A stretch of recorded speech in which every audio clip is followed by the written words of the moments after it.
Hello friends, welcome to జ్యోతిస్ kitchen. ఈరోజు పరమాన్నం ఎలా ప్రిపేర్ చేయాలో చూపిస్తున్నానండి.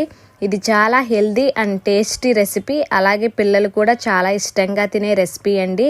దీన్ని పాలన్నం అని కూడా పిలుస్తామండి. దీనికి చాలా పేర్లు ఉన్నాయి. మీరు ఏమని పిలుస్తారో కామెంట్ చేయండి ఫ్రెండ్స్. ముందుగా 1 గ్లాస్ రైస్ తీసుకోవాలి. బాగా కడిగి పక్కన పెట్టుకోండి. తరువాత ఒక గిన్నెలో రైస్ తీసుకున్న గ్లాస్తోని 4 గ్లాసుల పాలు, 4 గ్లాసుల వాటర్, మొత్తం 8 గ్లాసులు తీసుకుని స్టవ్ ఆన్ చేసి గిన్నె పెట్టుకోండి. పాలు ఒక పొంగు వచ్చిన తరువాత ముందుగా కడిగి పెట్టుకున్న రైస్ అందులో వేసుకోవాలి. రైస్ ఉడకపెట్టుకోవాలి. రైస్ ఉడికిన తరువాత దంచిన 3 యాలకులు వేసుకోండి. తరువాత మనం తీసుకున్న గ్లాస్తోనే 1 గ్లాసు లేదా గ్లాసున్నర బెల్లం వేసుకోండి. మీ ఇష్టం, స్వీట్కి తగ్గట్టు మీరు బెల్లం యాడ్ చేసుకోండి. బాగా కలుపుకోండి. తరువాత వేరే దానిలో నెయ్యి వేసి జీడిపప్పు, కిస్మిస్లు ఫ్రై చేసి అందులోకి వేసుకోండి. కమ్మగా టేస్టీగా పరమాన్నం రెడీ అయిపోయింది. చాలా ఈజీగా, ఫాస్ట్గా, సింపుల్గా రెడీ అయిపోయిందండి. తప్పకుండా ట్రై చేయండి. అలాగే మా ఛానల్ని సబ్స్క్రైబ్ చేయండి.